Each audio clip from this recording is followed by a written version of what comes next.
Hello, I'm Chef Bruce Brown, and welcome to the Ingles table. Today we're going to be making my delicious Fargo chicken sandwich. I got everything I needed from my local Ingles. What do you say? Let's take a road trip to Fargo and let's get started. I've got about 2 tablespoons of bacon grease melted at the very bottom. I'm just going to kind of brush it around so it gets it to the corners all the way around.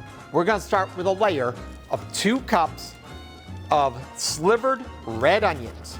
To that we're going to put in 1 cup of thin slices of red peppers, red bell peppers, 1 cup of thinly sliced poblano peppers. This is where you're going to get just that little touch of heat, but I really like poblanos for the flavor, the texture, the heat, everything about them. I just think it's the best pepper for multi-purpose uses.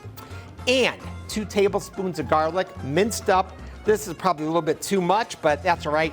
You can never have too much garlic. I just like to take about 2 tablespoons, sprinkle it around, just like this. This is all just leftover rotisserie chickens, and I'm making sandwiches with it. So it's all thawed out. It's white meat, it's dark meat. Whenever you have leftover chicken, just save it for instances just like this, because believe me, in the long run, you're gonna be happy you did. I've got between 6 and 8 cups of chicken. We're just gonna sprinkle that chicken, layer it all over the top of all the vegetables. Okay, now here comes the fun time.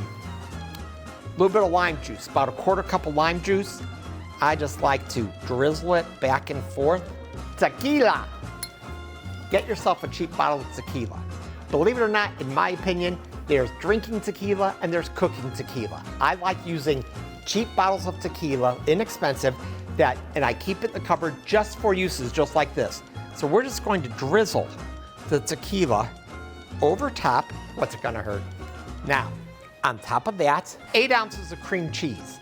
We're just gonna slice like planks of cream cheese. Lay it on top. It's all gonna meld together in the oven and mix up when we bring it out. Bring it back up. On top, 2 cups of mozzarella and 1 cup of Parmesan, followed finally by a little fresh cilantro. Just get a bunch of cilantro and just get it all ready to go here. Remember, you can use the stems. You don't have to take all the leaves off the stems. You can use the stems because the stems of cilantro have just as much flavor and packs just as much wallop as the leaves do. Preheat your oven to 350 degrees and loosely cover this with foil. Make it so that you have like a tent over top and the foil doesn't get down into the cheese. You'll have a much better final product. Let's go put this in the oven for 30 minutes. Piping hot, right out of the oven, in the foil tent. Open it up.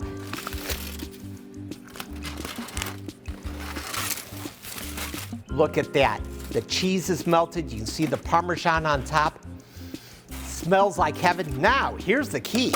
I like to pick up the dish and just dump it into a mixing bowl. And now we just mix it all up. The cream cheese is melted and kind of drizzled down into it. You can smell the lime, you can smell the peppers. I've got some toasted grilled hoagie rolls over here. I just like to just open it up and stuff everything right inside. Just like this. The Fargo chicken sandwich on a hoagie roll. That's all you need for lunch, and you can make up for loads of people all at one time. Look how many sandwiches this will make. That was just one right there. I hope you'll try this recipe. Go on ahead and do it at home. Thank you for joining me here at the Ingles table. Don't forget, check out our website for more tips, tricks, and recipes. Until next time, I'll see you then.